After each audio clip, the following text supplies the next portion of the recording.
जय हिंद साथियों, स्वागत करता हूं आप सभी का एचडी डिफेंस चैनल में।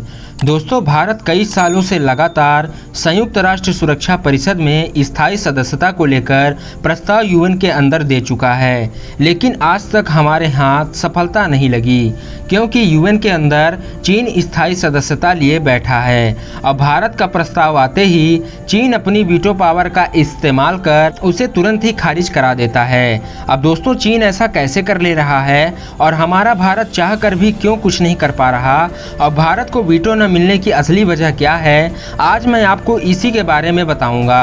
तो चलिए दोस्तों, पहले हम थोड़ा सा समझ लेते हैं कि वीटो आखिर है क्या और यह काम कैसे करता है। दोस्तों, संयुक्त राष्ट्र सुरक्षा परिषद की स्थापना द्वितीय विश्व युद्ध के बाद पूरे विश्व में शांति एवं सुरक्षा को कायम करने के लिए 26 जून सन 1945 में की गई थी, और इस संयुक्त राष्ट्र संघ को भी कुल 6 अंगों में विभाजित किया गया था। संयुक्त राष्ट्र सचिवालय और संयुक्त राष्ट्र जनरल असेंबली यानी कि यूएनजीए, और अंतर्राष्ट्रीय न्यायालय और संयुक्त राष्ट्र सुरक्षा परिषद, जिसे हम यूएनएससी के नाम से भी जानते हैं।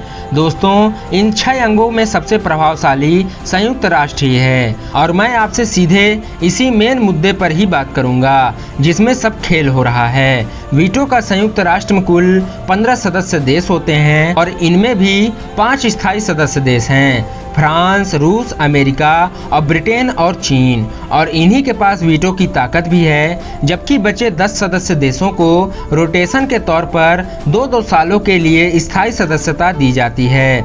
अगर सुरक्षा परिषद में किसी भी प्रकार का प्रस्ताव आता है और उस प्रस्ताव में से कोई एक स्थायी सदस्य देश सहमत नहीं होता है, तो वह प्रस्ताव पारित ही नहीं होगा, यहाँ तक कि उस पर कोई चर्चा भी नहीं की जा सकेगी।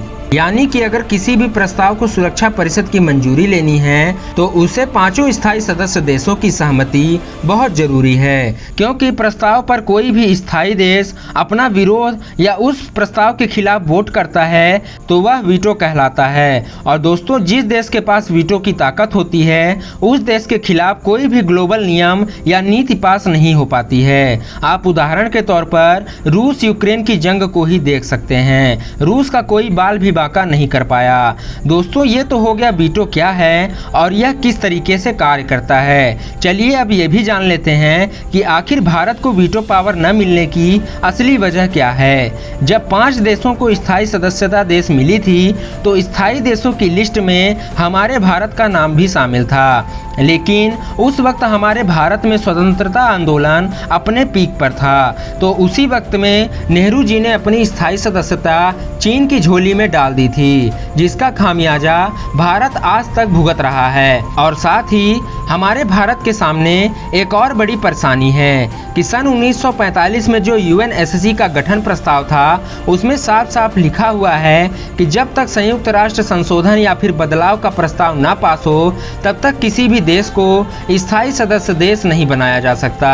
अब देखा जाए दोस्तों, तो हमारे भारत को अगर स्थायी सदस्य देश बनना है तो उसे 5 देशों की सहमति लेनी बहुत ही जरूरी है। अगर भारत के समर्थन में कोई भी देश संयुक्त राष्ट्र में भारत के लिए प्रस्ताव रखता है और 4 देश भारत के पक्ष में ही आते हैं और कहीं एक भी देश प्रस्ताव के खिलाफ वोट कर देता है तो वह प्रस्ताव तुरंत ही निरस्त हो जाएगा।